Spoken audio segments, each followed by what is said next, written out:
because he literally, it's like, he starts fiddling around in this giant bag, and it's like,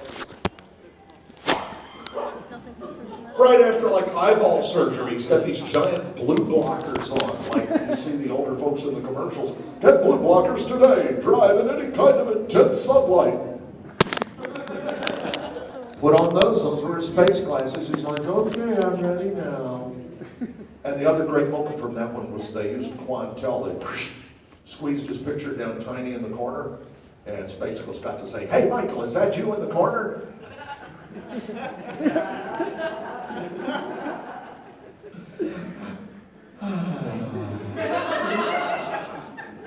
So yeah, that was a good one. Anything Donny Osmond. Donny was a classic. On his show, he asked me, he said, hey, Space Ghost, who was your favorite guest? And I just got to drop it. I went, not you, Donny. And that was with a live studio audience. It was a killer. So that was, yeah, I still say Michael. Every time somebody asks, Michael is great. One moment that never made it on Paul Westerberg. I don't know how it happens, but sometimes stars don't know what they're doing. And so somebody down the talent chain said, oh yeah, Paul will do the show. That's great. Well, talent coordinators, agents, booking people, personal managers, it became very popular with subsets in Hollywood. That's how I ended up on Robot Chicken with Seth Green, because Seth liked how weird we were.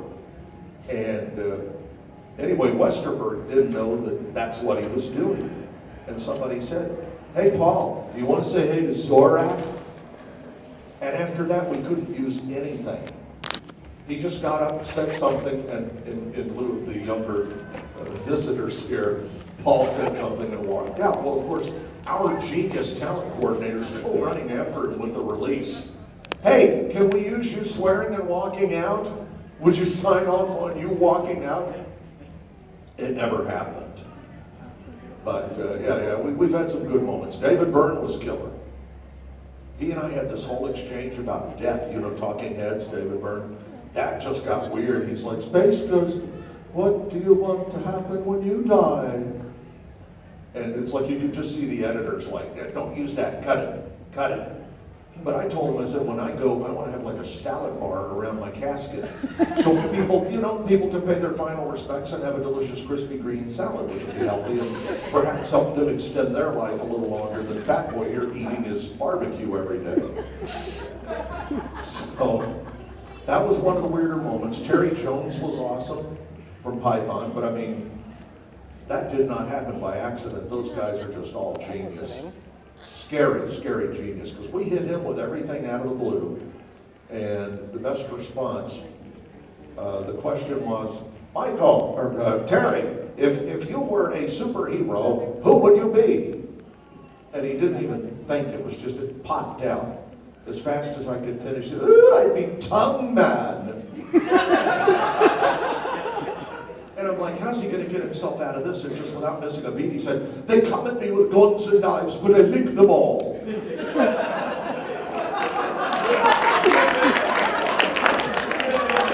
We're sitting back at headquarters just going,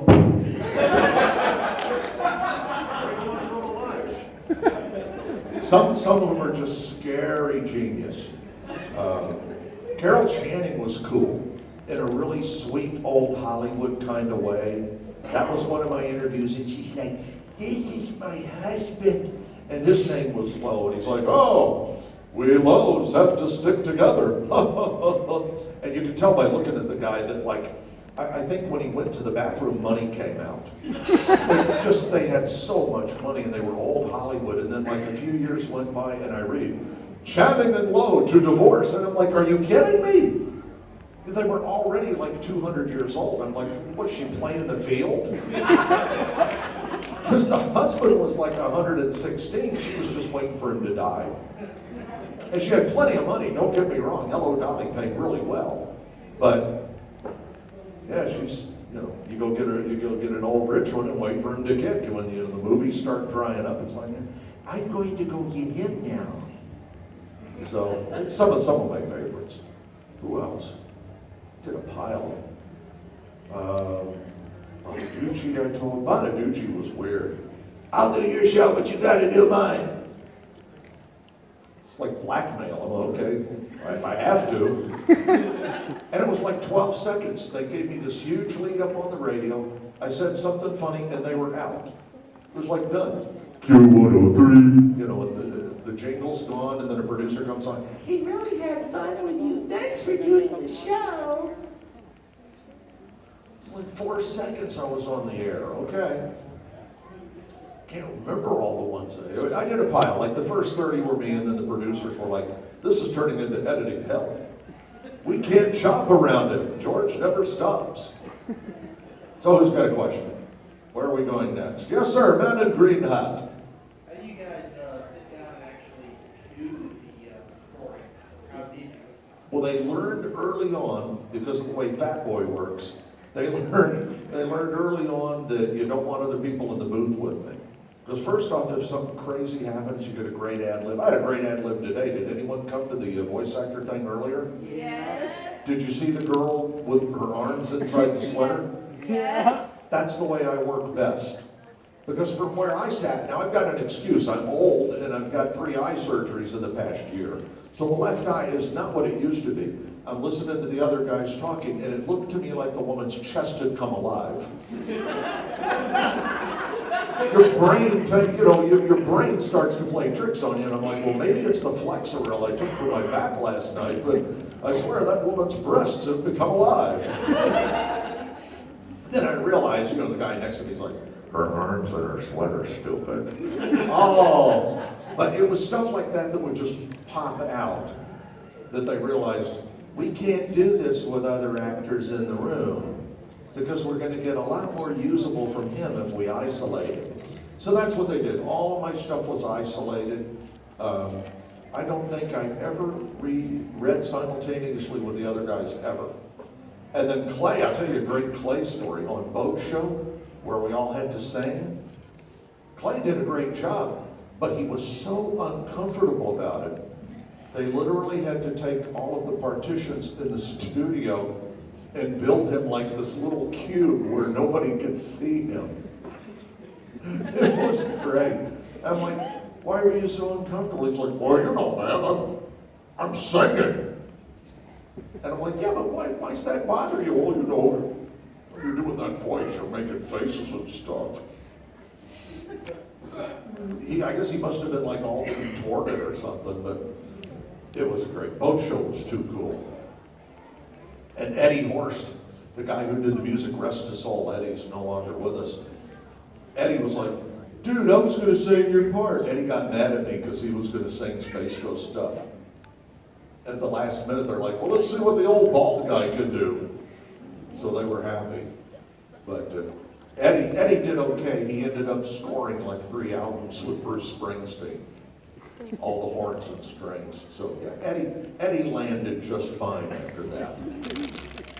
All right, where are we going next? Was that even close to an answer that is usable? It was like, so I didn't step all over everybody else. Yeah. Yeah. Because then you get a tape, you can use it, you can isolate it, it's just, you plug it in. Okay, that's fine, I'll stay here. It's not Clay like, I want to go. It's not Clay doing Zorak and me going, hey, you know what's great is bacon. I like eating bacon. Because then you got me ruining the other guy's Actually, part. past 99 Where are we going? Pokemon people. Right there, yes. Man in the jaunty hat. A couple years ago. All right. Good room. Oh, man. Boy, that's frightening. Uh-oh. Runners at gate 2. Runners at gate 2. Security, stop the runners. I'm sorry, when you leave Daddy's panel, things get ugly. Yeah, Shatner, this is just like, this is the difference between, I already heard a great story, I can't name names, but a buddy of mine said, oh, yeah, one of those guys, it's like Lucasfilm, it's like, one of those guys turns down $200,000. I offer him $200,000 a show and he won't do it. I would be in the parking lot selling roasted peanuts for $200,000. Where's George? Oh, he's out there doing Space Ghost lines and selling people hot dogs. Shatner was in Atlanta for Dragon Con, and a buddy of mine came up, grinning like a nitwit, big Trekkie, you know, which is fine. Came up just grinning ear to ear, shows me a picture. I'm like, what are you smiling at? He says, it's me and Shatner and Nimoy, and the girlfriend du jour. I'm like, well, what about when you break up with this one in 10 minutes? And he's like, I'll get another picture. What'd you pay for the picture? And mind you, this is like cattle prod photo taking. Do not look at Mr. Shatner. Do not touch Mr. Shatner. Do not try to shake hands with Mr. Nimoy. Do not rub Mr. Nimoy. Do not put your finger in either of their ears. You know, they get this whole list of warnings. And then it's like, sit, smile, out. Sit, smile, out. And they're just pushing them through like an assembly line as fast as they'll go. So here he is with the girlfriend, Shatner on one side, Nimoy on the other side, $150. It gets better. It gets better. So he comes up to me like 4 hours later, and he's still grinning, and I'm like, what? What, like form a human pyramid with you for more money? What are they doing now? Signed the picture. And I'm like, where do you put your name? Like, to Ken, all the best, William Shatner? No. It's not personalized. They signed their name, like a tax return. Nothing beyond, mind you, he's already in $150. So now you turn around, and I kind of look, and I'm scared to ask at this point. I'm like, well, what'd they get for the two signatures, which Leonard Nimoy and William Shatner, and then you're out the door again. Mind you, he could not have been grinning more. It would be like me if like Heather Locklear showed up at my front door with like a bunch of money that fell out of a Brinks truck. Look, it's me, and I've got this. He's grinning ear to ear, and I'm like, what? Not again. He goes, yeah, how much this time? 90 each. We're now $330 into one photo. Here comes the collective gasp of the audience. The line was over 700 people deep. I'm selling crap for $10 at my table, kids, so come on down. Oh my God. Yeah, we went into like a half-price madness on some items just to stimulate, getting my dog back from the vet. I had to board my dog to come over for the night. My dog is now in doggy prison. That's how it is if you can't pay the bill. It's like, oh, we'll be keeping that boy. No, he's fine. He's fine. He loves where he's going. At first he gets scared, and then he remembers the girls. They come out and they're like, hi, how are you? And the dog's like, ugh, tail wagging. But at first he's like, 95 pounds, and he's horrified. Anyway, I do the same when I go to the vet. I shake and bake. So, in a way, it's beautiful. It's all part of getting older. That's Mr. Lowe. You might want to hurry on into his room. He only lasts a couple of minutes. And take a roll of wet naps with you. So, where are we off to now? Who's got a question this time? Yes, right here, my friend to the front.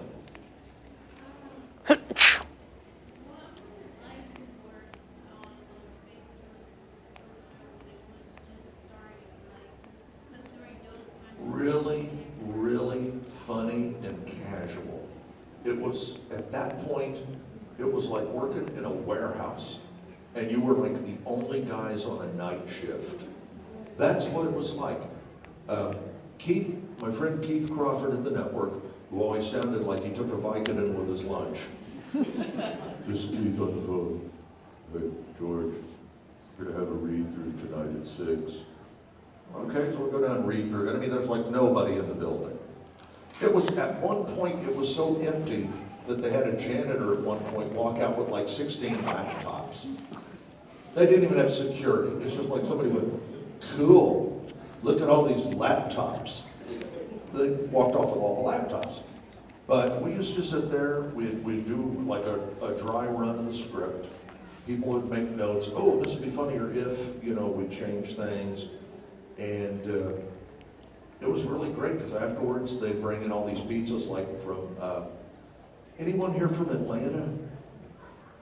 God, if you ever get to Atlanta, you gotta go to Fellini's Pizza. Oh, I'm like Zagat's. If you go to almost any barbecue place in Atlanta, I swear, forget the Zagat rating, look for Space Ghost's picture on the wall. If you see Space Ghost on the wall, you're really in for a big fat meal. I used to be at Harold's by the Federal Penitentiary. Great barbecue.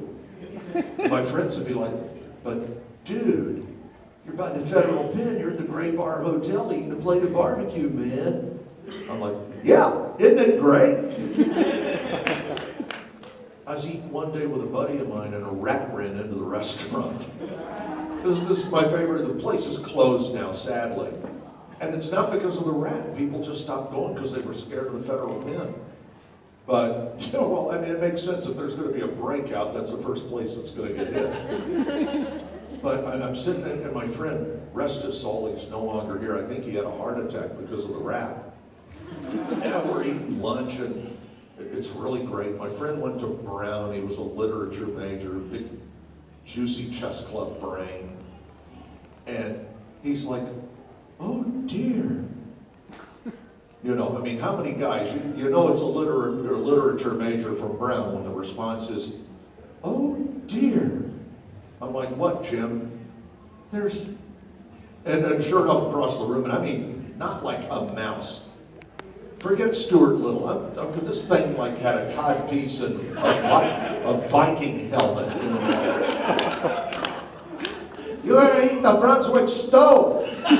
If you're done with that bread, throw it down here. This thing goes running through the restaurant. I tried to discreetly call over one of the family members. Isn't it great how I've digressed into a barbecue story from the actual question? Waitress comes over and she's like, what, George? I said, tell Don there's a rat running around the restaurant. And I thought, okay, well now this will be, this is the benchmark of discretion. I've quietly warned them of the problem. In comes the owner's brother, a World War II vet, with his service 45. Followed by the words, where is the little bastard? So anyway, the long and short of that is I'm like Zagat's. You go to any good barbecue place, like I'm still on the wall at Slopes. I'm at Pig and Chicken, Buckhead. Fellini's, they would bring this pizza in full circle. Opium, just opium. The best pizza you ever had in your life. We sat there, we ate, and the next thing you know, the place was what it was. 10 zillion people running around. It's like, George, have you met so-and-so? No. Who's she? That's a talent coordinator. I'm like, well, why do we need a talent coordinator? Well, Metallica called the other day and somebody hung up on them. So, yeah, true story. They actually called and wanted to be on the show. And the people in our part of the building thought somebody was screwing around, and they went, oh, and hung up the phone. And it's the next thing you know, they get a call from the agent, and it's, no, you? That was Mitch. Oh, and the next thing you know, Lars is on the phone, and they're like, oh, you hung up on us. We love this show. I mean, if there were ever a rock and roll, you guys are dumbasses. You hung up on us. It was great. I mean, that's what it was like in the early days. And, to watch it grow and start to get popular like it did, it caught fire. I remember one year, they had this great foam core, giant head of Space Ghost. One of the guys said to me, they're going to throw it out, do you want it? So now my dilemma is to drive from downtown Atlanta by myself in my aging BMW that they always made fun of, with this like giant 10-foot Space Ghost head on the roof of the car.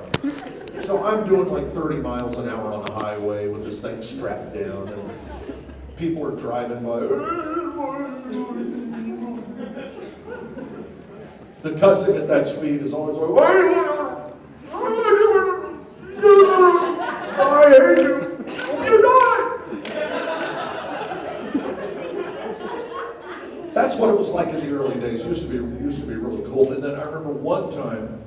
closer to the end, I couldn't get in the building because the receptionist hadn't heard of me. And I was like, you know the giant foam core head behind you?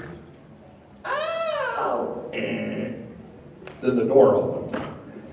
So that's what it was like. In the early days, really cool, really laid back, and then they won an Emmy for Robot Chicken, and I never hear from anybody anymore now. What are you gonna do? Write letters. Write your congressman, demand that they do something with us. Bring back Space Ghost. Reboot. Woo-hoo. Wouldn't that be nice? Yeah, I've got at least 16 people that want me back, darn it. You should have seen my panel. If anybody writes about it, just lie and say, oh, the room was packed, man. It's like 600 kids that smelled like cuppa soup. It was brutal. That's more of a Dragon Con aroma. Yes, Dragon Con, or as I like to call it, God bless them, 70,000 kids that smell like feet and pork butt. Right here, another question from our friend in the front. What does this pond smell like? Wait a minute. Yep, guy. What does this pond smell like? Oh man, you don't want to know. Yeah, you don't want to know. Yeah, Does it smell like the underflap of something? that's an unhappy amalgam. We'll just leave it at that. Like a scent beetle and that stuff your ear doctor vacuums out of your head twice a year. This poor guy's I thought it wasn't going to happen, honey. Right in the purse. Yes, right there, right there. What's it like to be the narrator for Fortunes that Work Lunchtime Explosion? What's it like to be the narrator for that? What? I'm so deaf. Can somebody? What's it like to be the narrator for Punch Time Explosion?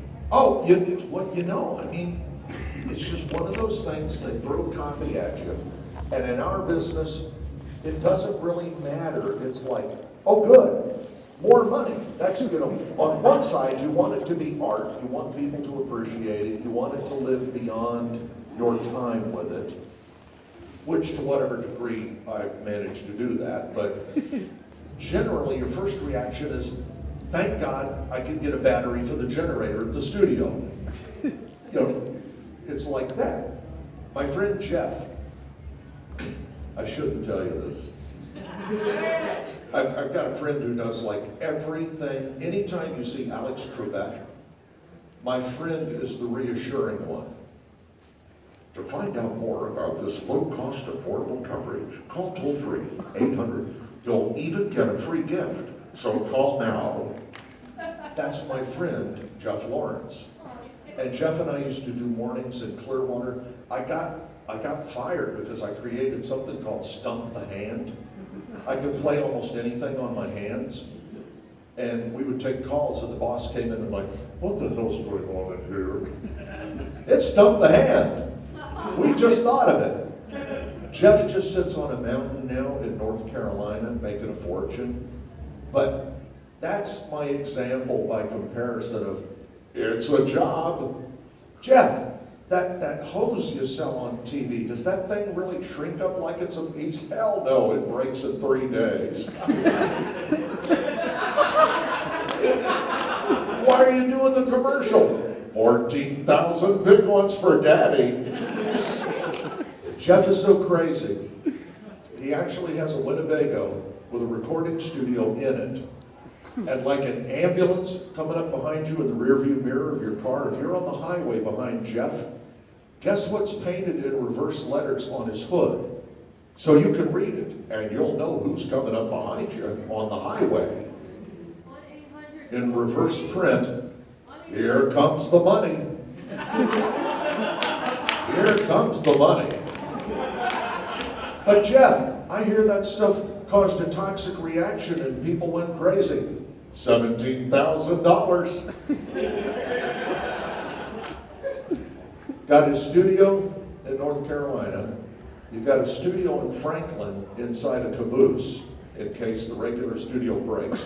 Power's more reliable in Franklin, so he can always take like a snowcat down the mountain, get to the caboose. Got an antebellum mansion in Madison, Georgia, a ranch in Vegas, of all places. and he's got a little condo down on the beach here or something, and of course the mobile studio. Here comes the money. And he just all day just sits, and it's anytime you hear, call within the next 5 minutes, and we'll double your order. That's my old friend who I used to do mornings with. So on one level you grin and you go, it's a check. Because I have times I'm just sitting in the room going, the following program is rated TVMA-LSV. It contains extreme language, sexual situations, blah, blah, blah. Human heads exploding. Viewer discretion is advised. It is intended only for mature audiences. Viewer discretion advised. Then you have what are called like the easy peasy days. George, it's a quick one. The League on FXX is brought to you by Budweiser, the sure sign of a good time. Here we go. What else you got? Oh, that's it. I walk next door and I eat dinner with Mom. Mom lives right next to me. If that isn't a sitcom waiting to happen, I don't know what it is. How'd it go, honey? You were fast. I'm like, yeah, nothing but disclaimers today. Brought to you by Buffalo Wild Wings. So there's like the bread and butter stuff, which keeps us going in the weird times, and then there's the stuff which you hope will be high art. Like Space Ghost. Space Ghost to me was kind of like abstract art. Man has got a cooler and is stretching his legs. What's in that cooler, champ? Nothing. No sandwiches? Sadly, no. He didn't bring sandwiches to the panel, everybody. Now I think we're going to have to send security after him because he looks like he's slipping out. Runner, door 3. Runner, door 3. That's your fault, yes, sir. Geez, talk about, show up with a cooler and nothing to give people. He ain't gonna hear it's cockroach. That's for him. You know, am I right? So now, where are we going next with the cavalcade of questions? Right over here. These we'll do you and then we'll do you. How was your time working Aquatine Motor Course? The Aquatine guys are a blast. I've known Dave and Matt for a long time. Malero got really good on guitar. Anyone ever heard Matt Malero play guitar? Scary good, scary good. And Willis just always broke me up because when Dave, there's a really obnoxious thing in the world of voiceovers. Everyone eventually goes through it, but it's called line reading, where instead of just, trusting the actor to do it right for you, eventually somebody's going to go, why don't you do it like this? Well, Dave, I thought I was going to pee myself the first time Dave directed me because he had this habit of trying to do it in my voice. And it took me 5 minutes every time he did it. I couldn't get back to actually do the voiceover because it would be like, say it's all right, why don't you straighten up and fly right? And I'm like, who are you doing there?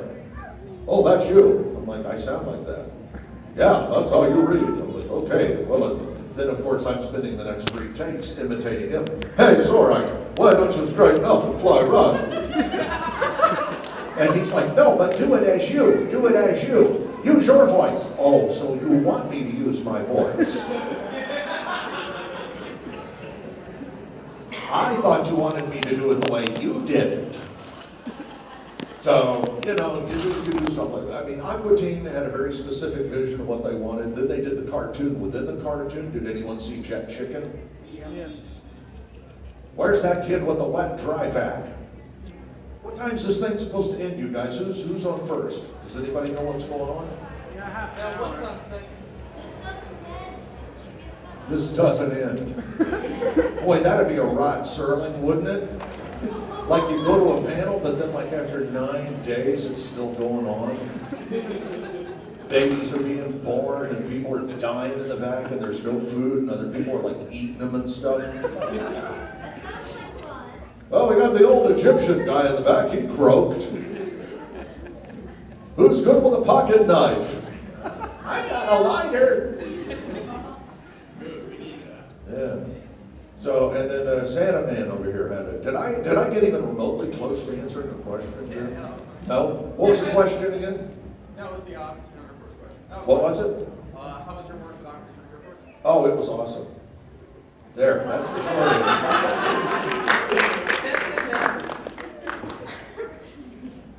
Yes, and then I'll come over there. But he's next. How did the, It's red hat madness. Got one red hat after another, asking questions. If you've got a red hat, we'll take you first. Wear a red hat to George's panel. Springy thing. Thinking of a good question, I hope. Okay, please. how did the CDs go about, like the space? How's the who? How the CDs, like the Space Ghost musical. Oh, dude, the CDs were brutal. That was just like, I mean, that was like being, I've never been in prison, but I'm guessing that's what being in prison is like. Because you're doing all this extra stuff, and the fat cats are getting loaded off you, and you're not seeing a dime of it. The only money we ever got for that was when we signed one at a show and charged to sign. Those were our residuals. Now, I did help Rhino on Surf and Turf promoted. The network gave me nothing, but Rhino gave me first dollar gross. I got a point. I got a point on the album. So that was cool for like the first 6 years or so. You'd go to the mailbox, and in the beginning it was great. Hey, $1,600, what'd I do for that? Oh, Rhino. But by the end of it, it's like 31 cents.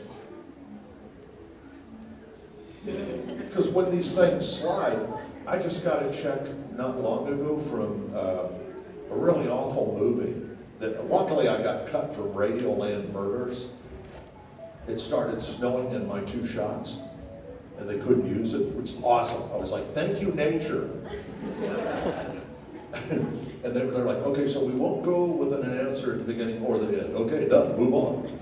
But in the beginning, that was okay. And at the end, it was like, my mom couldn't control herself. We spent 20 minutes laughing. We just got a check from Universal for 24 cents. Can you imagine mailing it? It's what, 50 cents to mail a letter now? Then you got the person who's getting paid to do the check. You got the paper, and it's like 24 cents. And it probably cost them $1.80 by the time they were done mailing that one check. But yeah, it was brutal. It was brutal. The movie was so bad. Panned by everyone. I was really excited because it was kind of a typical George Lucas thing where, like, back of the room guy over here with a beard. I was up here, he was the camera.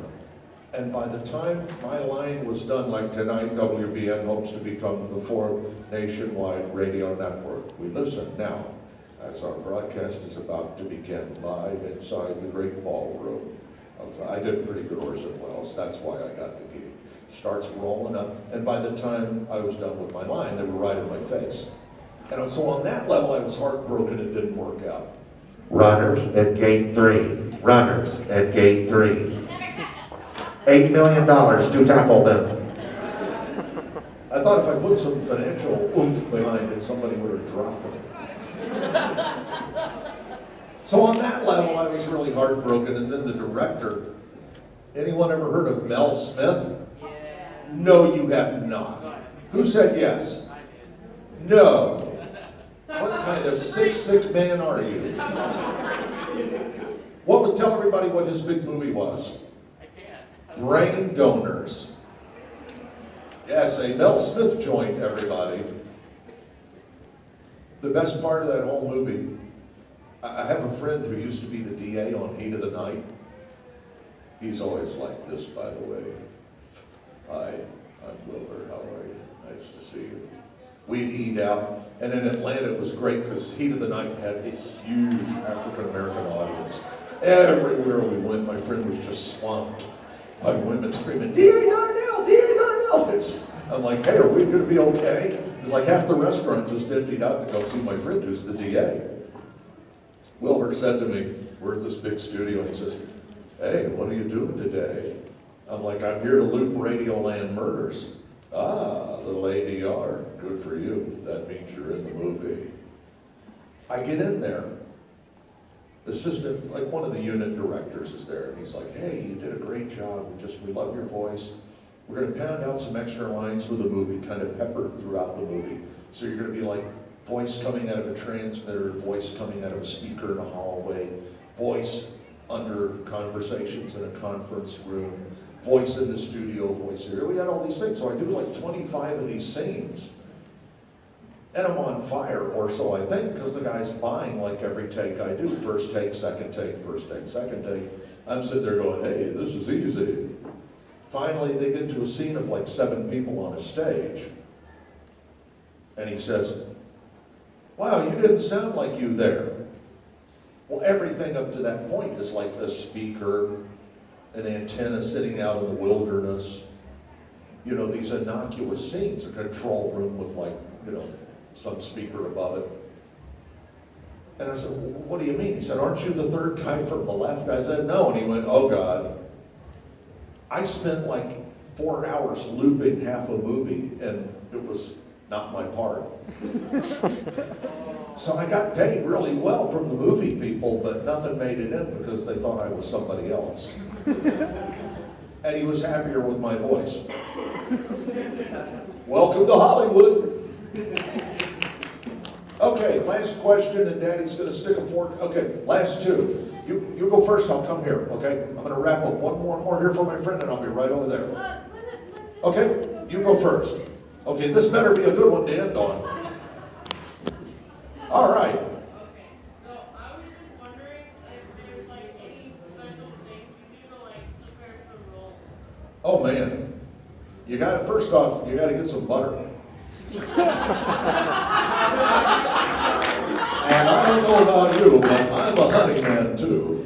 So if you take the roll and you put it in some honey, now some of you might even want to try and sprinkle on some cinnamon. I don't want to tell you how to do your job, but oh, you mean the part I have to play? Ah, you were using Hollywood terminology. That's very good. I see you know the business. No, my prep is be ready at 4 o'clock Thursday or whenever they book you. The worst of it is if you're sick. I mean, I am pounding the cough drops right now. I'm not even sick. This is just how I keep working. Because they've given me 2 panels today. And then after this, I'm back in the vendor's room. I hope you'll all come visit. I'm back in the vendor's room. Remember, half price madness continues today only. But now, you know, you just like, if it's a character, most of the time it was very experimental for me, like with a Brack show, when they gave me Father. Thank you, God bless you. Brack went nowhere first. It kind of was not getting what they had hoped it would traction-wise. It tested horribly. And at one point they had read like everybody in Atlanta, and finally, you know, they just hated the notion of giving me another show because that meant more money for George. But at one point they said, okay, I guess we gotta get him in there. And the first thing I did, it was like, I saw the picture, I had never seen him, and I was like, oh, he's teeny? They're like, yeah, and like everybody else was normal sized. I'm like, oh, that's funny. That's good. So I immediately play the game of opposites. That's my instinct, is like, well, you know, you see a little guy and most people go in and read like, hi everybody, I'm a little one. Hey, let's all have some. I don't want to do that, so I immediately burst into Barry White. I'm like, say, baby, why don't you bring Daddy something out of the kitchen? Yeah. And they're like, well, that's interesting. What else do you have? And I tried a bunch of different stuff. Finally, the one that stuck, I took Fernando Lamas, because I love Billy Crystal, so I'm thinking, okay, well, maybe a little Fernando Lamas. Makes you a little Desi Arnaz, because you know every other father do the I do that kind of laugh. And eventually, you know, he became Latino, very sexy man. And would begin to say, you know, is there no place for the ad-libs, you know, which was great, because I could turn around and say, you know, Mother, when you wear these spandex little tight pants, it makes each one of your behind look like a little Sony portable television. Boinky, boinky, boinky, boinky when she walked across the room. Very, very attractive to me. And this is how Mother and I became married. And then we went to the Carnival of Feet.